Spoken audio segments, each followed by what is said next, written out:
There's a moment when the spotlight first hits the elephant where the audience falls into silence, a hush of awe, of wonder. She's massive, mysterious, moving with grace that contradicts her size. To the people watching, she is a living miracle, a symbol of power under control. Children clap, their eyes wide. Adults cheer, forgetting the world outside the tent, but none of them ask how she got here. None of them see the cost. Behind the shimmer of sequins, behind the rehearsed tricks and the painted face, there's a life stripped of dignity. There's a story not told through the performance, but hidden in the stillness between shows.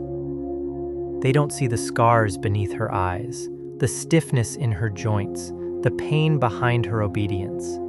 We call it magic, we call it tradition, but to her, it has always been a cage. A life where applause replaces affection, where every act is a survival tactic, and the world claps for her misery, mistaking it for joy.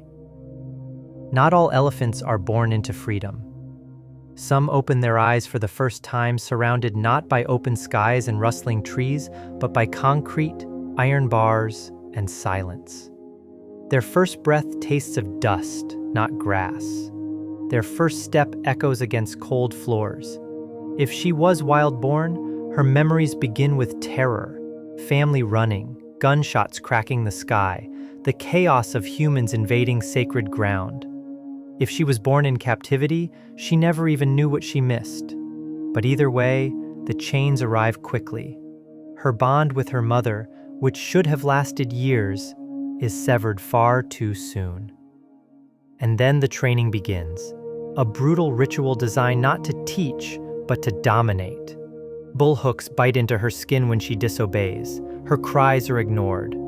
She learns quickly that pain follows resistance, that silence is safer than struggle. Her body may still be growing, but her spirit is already shrinking. And as the days blend into years, she forgets the feeling of safety, of choice, of trust.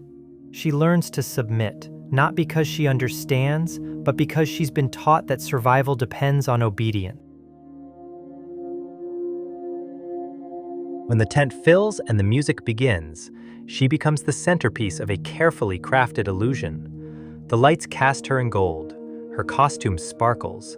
She lifts one heavy leg, balances, spins, moves in ways no elephant should. The crowd gasps, unaware of what it took to make her perform like this. They see perfection, not pain. They see tricks, not trauma. Behind the curtain, the reality is darker. Her joints ache. Her feet bleed. She wears chains even when not on stage. Every action is rehearsed, every deviation punished. She is not allowed to roam, not allowed to rest when she chooses. Every hour is scheduled, every movement controlled. Even her emotions are monitored. If she shows signs of stress, swaying, rocking, vocalizing too much, she is reprimanded or isolated. The circus demands a smiling puppet, not a sentient being, and so she learns to hide her pain behind silence, to carry herself with unnatural grace, even when her body screams. Each show feels like an eternity, but worse than the pain is the numbness that follows, the knowing that no matter how well she performs, she is never going home. Elephants remember. It is one of their greatest gifts and one of their deepest burdens. She remembers the beatings, the faces of those who hurt her, the sound of her mother's cry, the sting of the first bullhook, the feeling of being alone for the first time.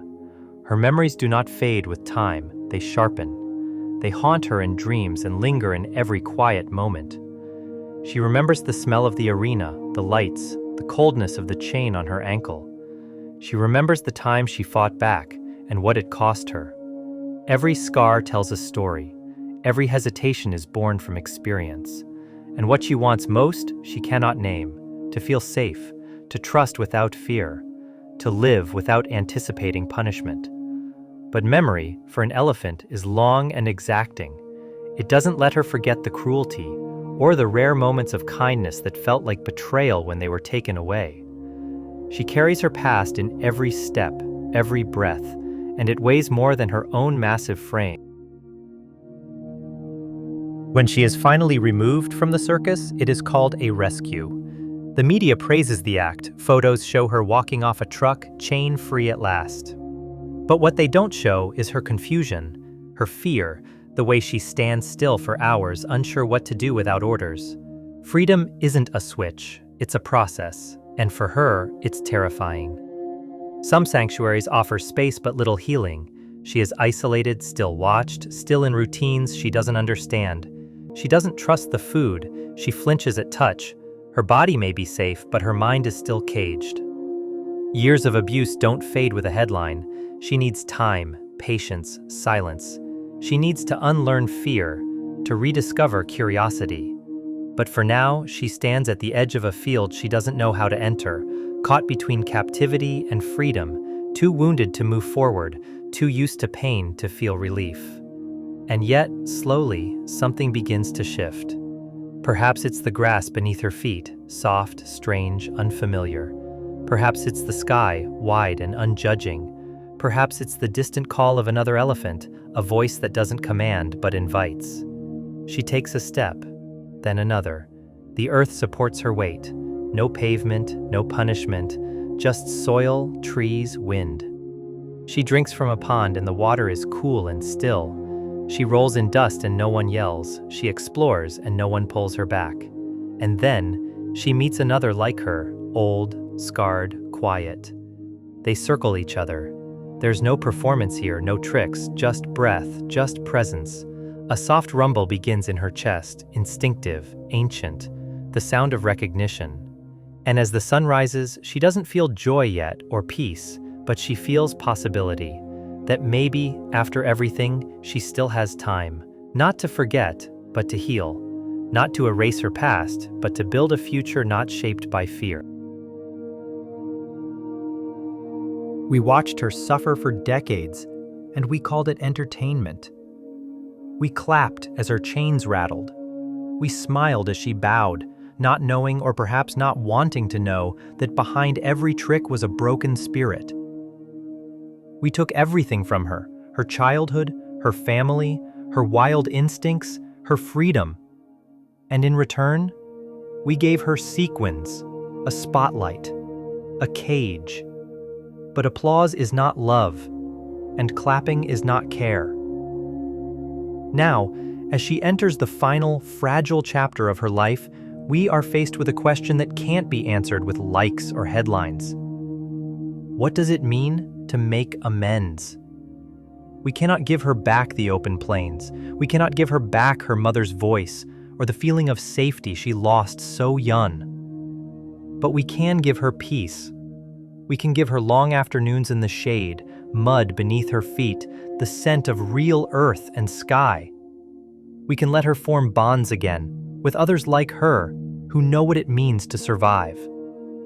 We can give her silence, not filled with absence, but with calm.